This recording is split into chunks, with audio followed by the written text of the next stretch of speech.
The first thing I heard was laughter. Not the warm kind. Not the kind that belongs in a kitchen or around a dinner table.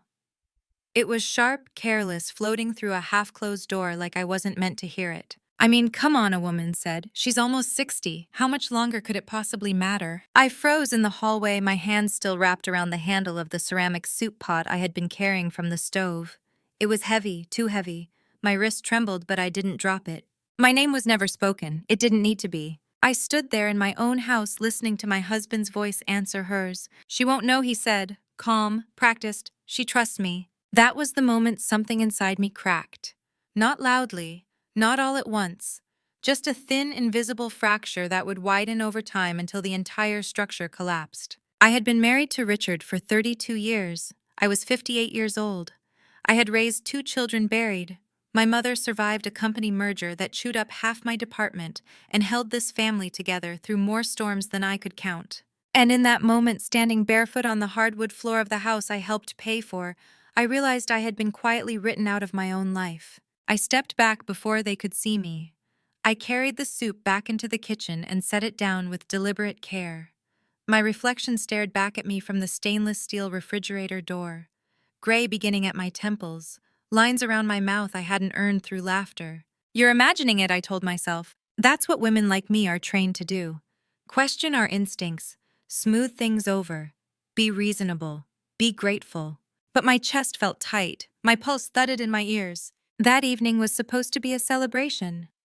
Thanksgiving was 3 days away, and my stepdaughter Melissa had insisted on coming early to help. She brought wine I didn't drink and opinions I didn't ask for.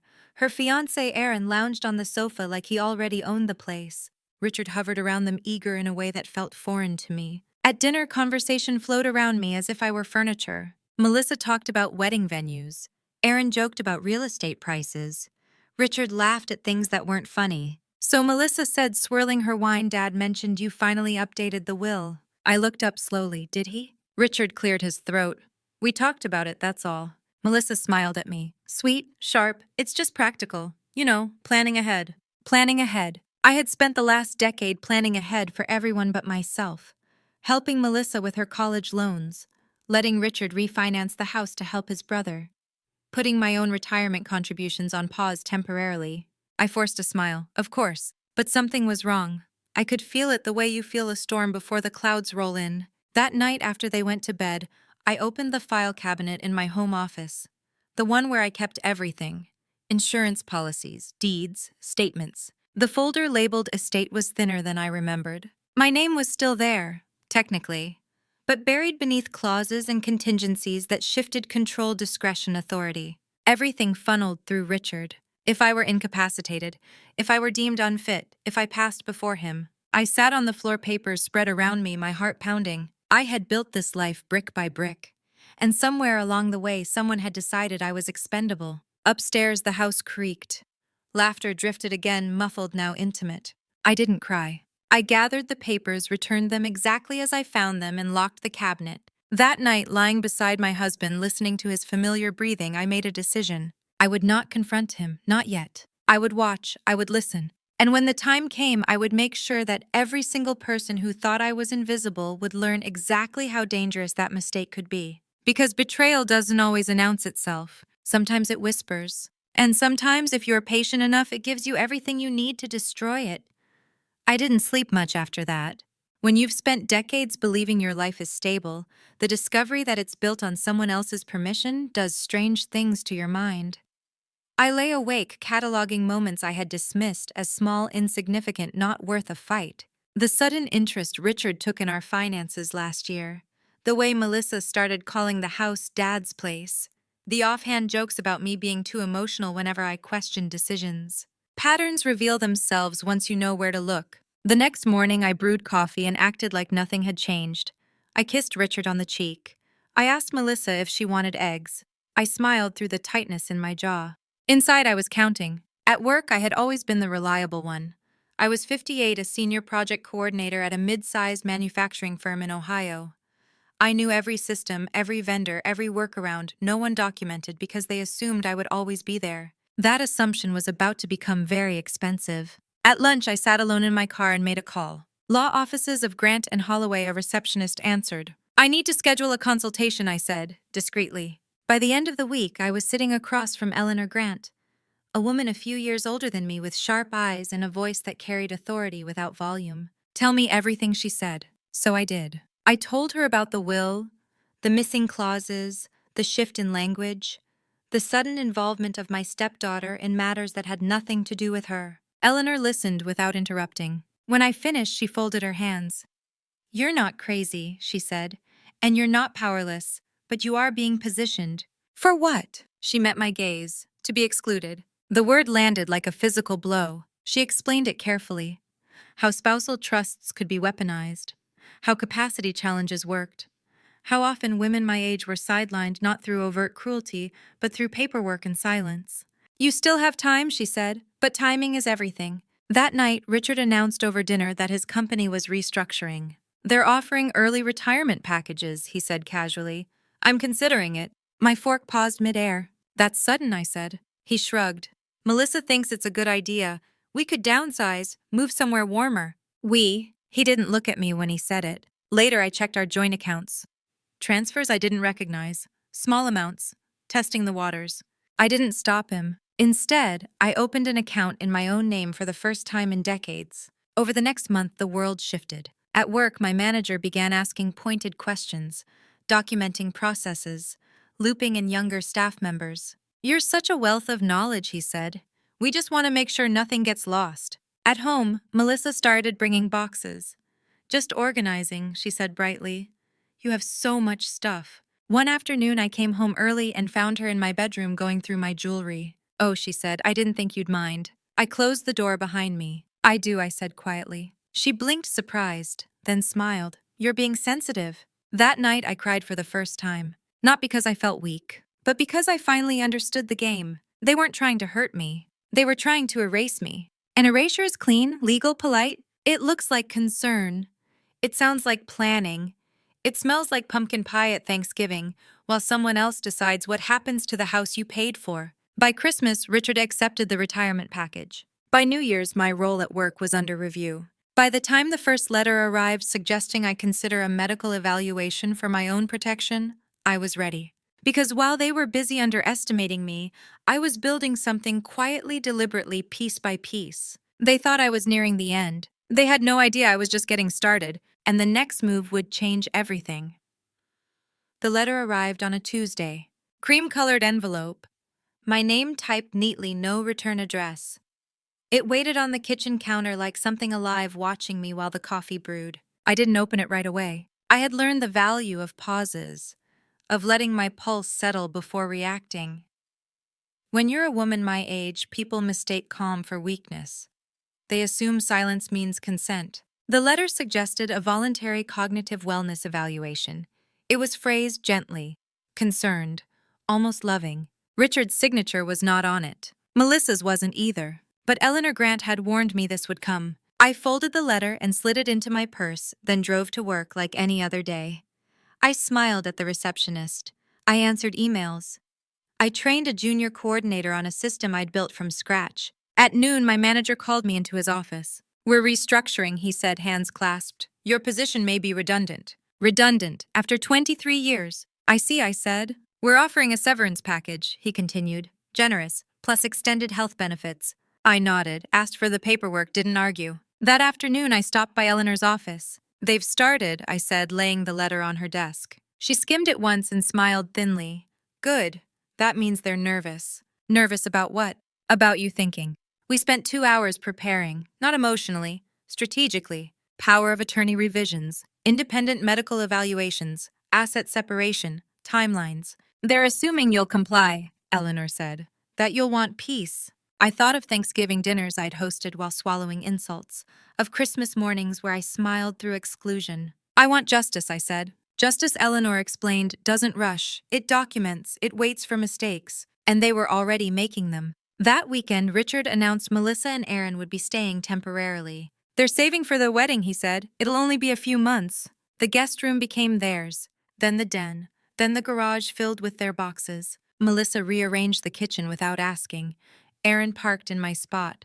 They spoke over me, around me. At night, I listened from the bedroom as they talked about me like I wasn't there. "She's not well," Melissa whispered once. "You see how she forgets things." I remembered everything. On Sunday afternoon, I did something unexpected. I invited them all to sit down. "I've been thinking," I said, folding my hands, "about simplifying, about legacy." Their eyes lit up. "I want to put the house into a trust," I continued. "Protect it, make things easier later." Richard reached for my hand. Melissa smiled too quickly. "That's wise," she said. I smiled back. I thought so. That night, Eleanor laughed when I told her. "They swallowed the bait," she said. "Now we let them choke." Because the trust I proposed wasn't the one they imagined. It protected me, locked them out, required unanimous consent for any sale or transfer. And the evaluation letter. I scheduled it myself, with a specialist Eleanor recommended, a woman known for meticulous reports and courtroom credibility. By the time Christmas lights went up on our street, I had a clean bill of cognitive health and a stack of documentation thick enough to crush a lie. They didn't know it yet. But the ground beneath them was already shifting. Christmas came and went like a performance. I cooked. I wrapped gifts. I listened to Melissa complain about seating arrangements and watched Aaron drink my wine like it was already his. Richard avoided my eyes. The evaluation report arrived 2 days after New Year's. Excellent cognitive function. No signs of impairment. Full capacity. I left it on the kitchen table where Richard would find it. He read it twice, then a third time. "Well," he said finally. "That's good." Yes, I agreed. It is. At work, HR finalized my exit. I walked out with a severance package and my head high. They assumed I'd fade quietly into retirement. Instead, I enrolled in a consulting certification program and signed a contract with a competitor within 6 weeks. Knowledge is portable, loyalty is not. Melissa found out first. "You're still working," she said, confused. "I thought you were done." "I'm just beginning," I replied. The shift in the house was subtle at first. Richard grew tense. Melissa snapped more often. Aaron took phone calls outside. One afternoon, I came home to find Melissa in my office. She was going through my files. Looking for something, I asked calmly. She jumped. "You scared me." That wasn't an answer. She crossed her arms. "Dad said you were moving things around. I was just helping." I walked past her and opened a drawer. Empty. The trust documents were gone. I didn't react. I didn't yell. I smiled. That evening, after they went out, I called Eleanor. "They took the copies," I said. "Good," she replied. "That means they'll act." They did. 3 days later, Richard sat me down. "Melissa needs help," he said. "They're struggling. We were thinking maybe you could move somewhere smaller. Assisted living, perhaps." I leaned back in my chair. "And the house?" He hesitated. "We'd manage it." I nodded slowly. I expected this. Relief washed over his face. But I continued, "Before anything happens, my lawyer will need to review it." His smile froze. "I've already sent her everything I added." That night, Eleanor filed an injunction. Unauthorized access, attempted coercion, financial manipulation, the evaluation letter, the missing documents, the recorded conversations I'd begun saving weeks ago. By the time Richard understood what was happening, it was too late. Melissa's wedding fund was frozen pending investigation. Aaron vanished. Richard's retirement accounts were under review. And the house, the trust, was ironclad. They had tried to erase me quietly. Instead, they exposed themselves loudly. And this was only the beginning. Because revenge, when done right, isn't loud or cruel. It's patient. And it always lets the truth do the most damage. The first subpoena arrived before the snow melted. Richard tried to hide it. I found it folded inside a magazine on the coffee table, his hands shaking as he pretended to read the news. The paper trembled just enough to give him away. "What's that?" I asked casually. He flinched. Too late. "Nothing," he said. "Just junk mail." I picked it up and unfolded it slowly, as if I didn't already know exactly what it was. Melissa's name was on it. Aaron's too. Richard's face drained of color. "They're asking questions," he said, finally sitting down. "About the trust. About the accounts." I waited. "They think Melissa might have accessed things without permission," he continued, voice thin. "But it's all a misunderstanding." "Is it?" I asked. He looked at me then. Really looked. As if seeing for the first time that I was no longer the woman who would rush to soothe him. "They could go to court," he whispered. "This could get ugly." It already was. He just hadn't felt it yet. That afternoon, Melissa showed up unannounced. Her confidence was gone. Her hair was pulled back too tight. Her smile cracked around the edges. "We need to talk," she said. I didn't invite her in. She stepped inside anyway. "This lawyer of yours," she said, pacing. "She's making things difficult." "She's doing her job," I replied. Melissa stopped in front of me. "You don't understand what you're doing. You're tearing this family apart." I laughed softly. I couldn't help it. You tore it apart the moment you decided I was in the way, I said. Her eyes hardened. You always played the victim. No, I said calmly. I survived. She opened her mouth to argue, then closed it. For a moment, I saw fear. Not guilt, fear. You should drop this, she said quietly, before people start asking questions about you. I leaned in just enough for her to smell my perfume. The same one Richard bought me every Christmas without thinking. They already are, I said, and I'm answering them honestly. She left without another word. The next blow landed at work. A former colleague called me late one evening. You should know, she said hesitantly. Richard's been telling people you weren't mentally stable, that you were forced out. I thanked her, hung up, sat in silence. Then I forwarded the voicemail Eleanor had advised me to record weeks earlier. Richard's voice, clear, cold. She's not as sharp as she used to be, he'd said. We need to protect assets before she does something irrational. The lawsuit expanded. Defamation, coercive control, financial abuse. Words carry weight when they're finally written down. By early spring, the house felt different. Quieter, heavier. Richard stopped sleeping in the bedroom. He avoided me, avoided mirrors. One night, he sat across from me at the kitchen table, hands folded like a man waiting for a verdict. I never meant to hurt you, he said. I know, I replied. You just didn't care if you did. He closed his eyes. You always thought I'd stay, he whispered. Yes, I said. You did. That was the night I moved my things into the guest room. Not because he asked, because I chose to. And that choice echoed louder than any argument ever had. The hearing was scheduled for late April. Melissa didn't attend, her lawyer did. Aaron's name disappeared from the filings altogether. He had emptied their joint account and vanished 2 states away. The wedding was quietly canceled, no announcement, no explanation. Karma doesn't knock. It slips in when no one's watching. Richard sat beside his attorney, shoulders slumped, looking smaller than I remembered. When our eyes met, he looked away. Eleanor squeezed my hand. Stay steady, she whispered. I took the stand. They asked about my age, my health, my work history, my finances. I answered clearly, calmly, with documents. When Melissa's lawyers suggested I was emotionally volatile, Eleanor played the recordings. Richard's voice filled the room. The judge didn't blink. By the end of the day, the ruling was clear. The trust stood. The accounts were returned. A restraining order barred Melissa from accessing any of my assets, and a formal note was entered regarding attempted exploitation of a vulnerable adult. Richard wasn't charged, but he lost something else, his credibility. At home, he packed quietly. I'll stay with my brother, he said. I nodded. That's best. He hesitated at the door. Do you hate me? I considered it. No, I said. I just don't need you anymore. The door closed behind him with a soft click. No slam, no drama, just finality. Weeks passed. I redecorated the house slowly, not to erase memories but to reclaim space. I accepted a consulting contract that doubled my old salary. I hosted my first dinner party in years. Friends I'd neglected returned like sunlight. One afternoon, Eleanor called. Melissa's been charged with credit misuse, she said. Separate matter, but related. I thanked her, hung up. Then I went for a walk. Spring had arrived fully. Trees bloomed, neighbors waved. For the first time in years, I felt light. Not because I had won, but because I had stopped losing. And as I stood there breathing in the warm air, I understood something important. Revenge isn't about destruction. It's about restoration. Taking back your name, your voice, your future. And I was just getting started. Because what comes after survival isn't peace. It's power. People think the hardest part of betrayal is the moment you discover it. They're wrong. The hardest part comes after, when the noise dies down and you're left alone with the quiet question no one prepares you for. Who am I now that I'm no longer who they needed me to be? Richard was gone. Melissa was silent. The house was finally mine in a way it hadn't been for years.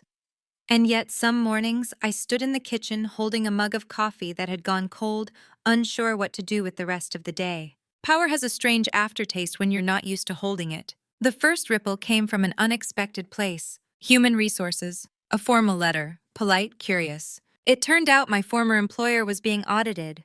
Not for me, for them. The junior coordinator I had trained had made a mistake. A costly one. A vendor contract misfiled. A deadline missed. A penalty clause triggered. Suddenly, everyone remembered my phone number. Would you consider consulting temporarily? My old manager asked. Voice careful. Just to stabilize things. I said yes, but not cheaply. Walking back into that building felt surreal.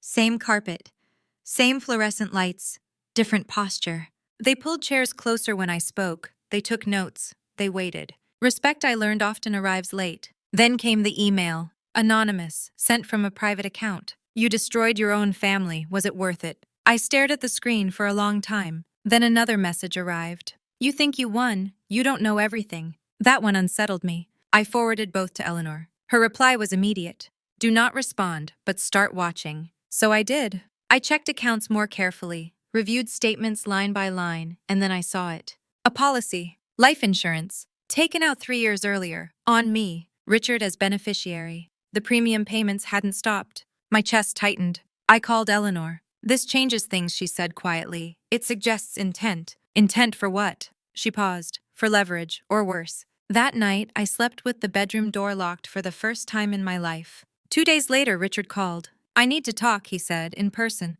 I agreed. Public place. Cafe near the courthouse. He looked older, thinner. The confidence that once filled him had evaporated. I didn't know about the policy, he said quickly, as if reading my mind. Melissa handled that. I watched him carefully. You benefited, I said. You never canceled it. He swallowed. I was afraid.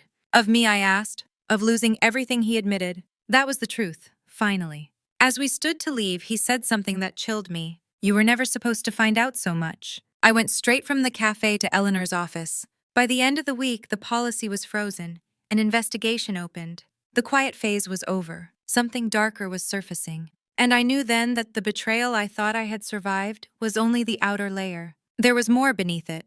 And I was done being careful. The investigator's name was Thomas Reed, late 50s, former federal auditor. The kind of man who spoke softly and missed nothing. He sat across from me, reviewing files with a frown that deepened the longer he read. This isn't negligence, he said finally. It's pattern behavior. What kind, I asked. He met my eyes. Financial grooming. He explained it patiently. How people slowly isolate a spouse, undermine confidence, centralize control, create narratives that justify takeover.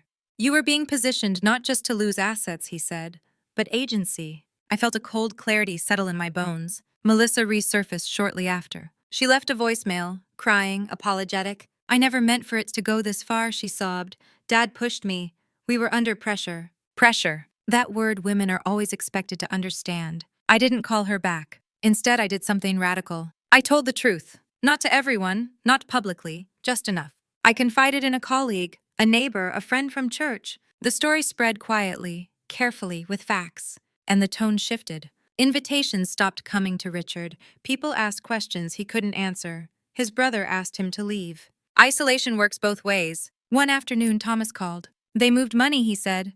After you separated, it wasn't legal. Charges were filed. Civil, not criminal. But enough. Richard showed up at my door that evening. Unshaven, desperate. They're going to ruin me, he said. I stood in the doorway, arms crossed. You already did that yourself. He dropped his voice. If you withdraw the complaint, I'll give you the house, everything. I laughed. You already tried to take it, I said. Why would I trust you now? He fell to his knees. I loved you, he said. No, I replied. You loved what I provided. I closed the door. 2 weeks later, the settlement came through. Full restitution, legal fees covered, a formal admission of misconduct. Melissa was cut off entirely, disowned by her own father after the truth surfaced. Richard signed everything without contest. The house was mine. Fully, legally, undeniably. But the real victory came quietly. I woke up one morning and realized I wasn't afraid anymore. Not of being alone, not of aging, not of losing love, because I had learned something essential. Anyone who needs you silent to succeed is not someone you should protect. And as I sat on my porch watching the sun climb over a life I had rebuilt with my own hands, I knew the final chapters weren't about revenge at all. They were about reckoning and rebirth, and the kind of justice that doesn't shout. It simply stands, unmoved. The first time I woke up without dread, it startled me. No tight chest, no instinctive scan of the room for danger. Just light through the curtains and the quiet hum of a morning that belonged entirely to me. That was when the second reckoning began. Freedom is intoxicating at first. Then it becomes unsettling, because once the enemy is gone, you're left facing yourself. I filled my days easily. Consulting work came steadily now. Word traveled fast when a woman with experience stopped apologizing for it. I chose my projects, set my rates, declined meetings that wasted time. But the past doesn't disappear just because you've outpaced it. One afternoon, as I was reorganizing the study, I found a box I hadn't opened in years. Old photographs, cards, documents from the early years of my marriage. And at the bottom, something unexpected. A letter, not to me, from Richard, dated 12 years ago. I sat on the floor and read it slowly, my hands cold.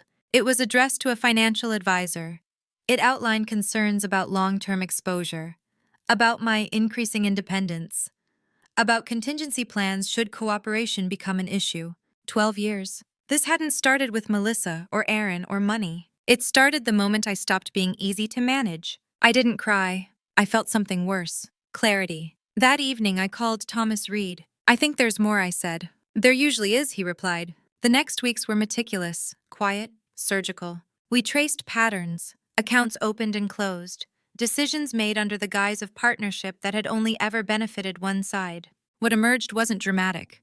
No secret lover, no violent intent. It was colder than that. A long-term plan to outlive me comfortably. Insurance, control, gradual marginalization. I had been a line item. When Thomas laid it out plainly, my stomach turned. "You were never meant to fight back," he said.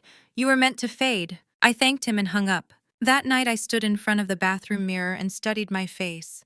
The lines, the strength beneath them. "You're still here," I said out loud. And then the final provocation arrived. A formal invitation. Melissa was getting married after all.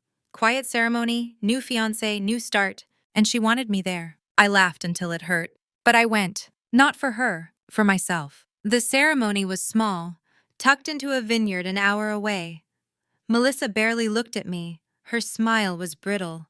Her eyes darted like a trapped animal. At the reception, someone mistook me for her mother and praised my grace. I thanked them. Later, Melissa cornered me near the restroom. "You got what you wanted," she hissed. "Why are you still here?" I met her gaze evenly. "Because you wanted me gone," I said, "and I wanted to see who you became without me to blame." She had no answer. As I drove home that night, something settled in my chest. The need to punish had evaporated. In its place was something quieter. Closure. But the story wasn't done with me yet. Because justice, real justice, doesn't always end with paperwork. Sometimes it demands a final truth. And that truth was about to come out in the most public way possible.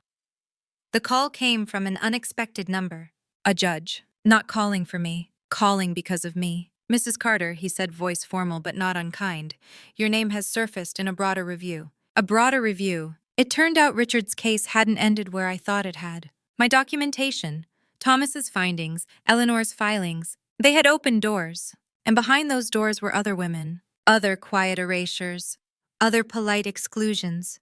Other wives who had been eased out of their lives and told it was for their own good. I was asked to testify. Not about my marriage. About the pattern. The courtroom was full the day I spoke. Faces I didn't know, stories I somehow did. I told them what it feels like to be trusted until you're inconvenient. To be praised until you're expensive.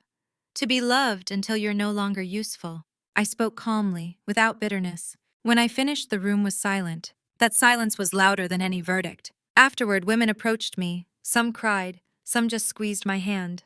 "You put words to it," one whispered. That night, alone in my house, I poured a glass of wine and sat by the window. The sunset bled across the sky in colors too rich to ignore. I thought about the woman I had been when this started.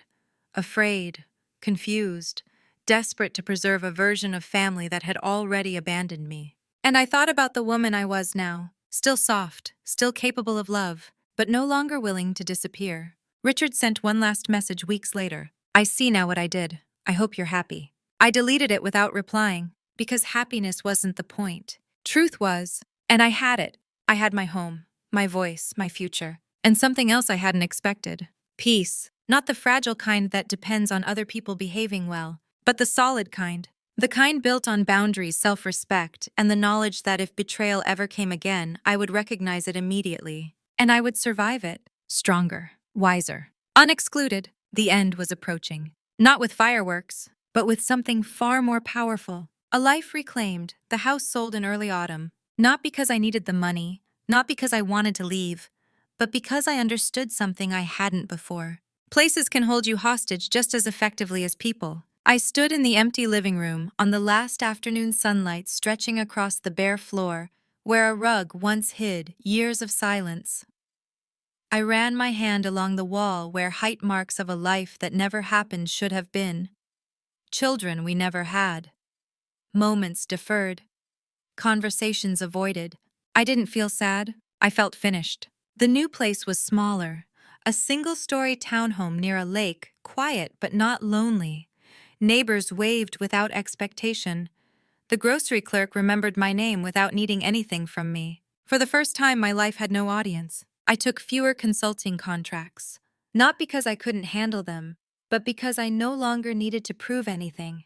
I began volunteering with a local women's legal clinic quietly at first, just listening, just translating paperwork into language women could understand. Their stories were different and the same: husbands, brothers, sons, also reasonable on the surface, all convinced they knew what was best. One afternoon, a woman in her early 60s sat across from me, hands clenched in her lap. "They say I'm being difficult," she whispered, "that I should be grateful." I reached across the table and touched her wrist. "That's how it starts," I said. She looked up, eyes wide. "How did you survive it?" I didn't answer right away. Because survival implies something temporary, something you endure until it ends. This hadn't ended. It had transformed. I stopped asking for permission, I said finally. That night alone in my new home, I received a message I hadn't expected. From Richard's brother. He wrote briefly, apologetically, said he hadn't known everything, said Richard was not doing well, that he talked about me often, that regret had hollowed him out. I stared at the screen. Once I would have rushed to ease that pain. Now I set the phone down. Regret is not my responsibility. A week later, I received a draft from a publisher, a non-fiction imprint. They wanted my story, not sensationalized, not dramatized, just clear, honest, useful. Working title excluded. I laughed at that. Then I agreed. Writing the manuscript was harder than any lawsuit, harder than any hearing, because paper doesn't lie back to you. It doesn't minimize or soften. It reflects exactly what you put into it.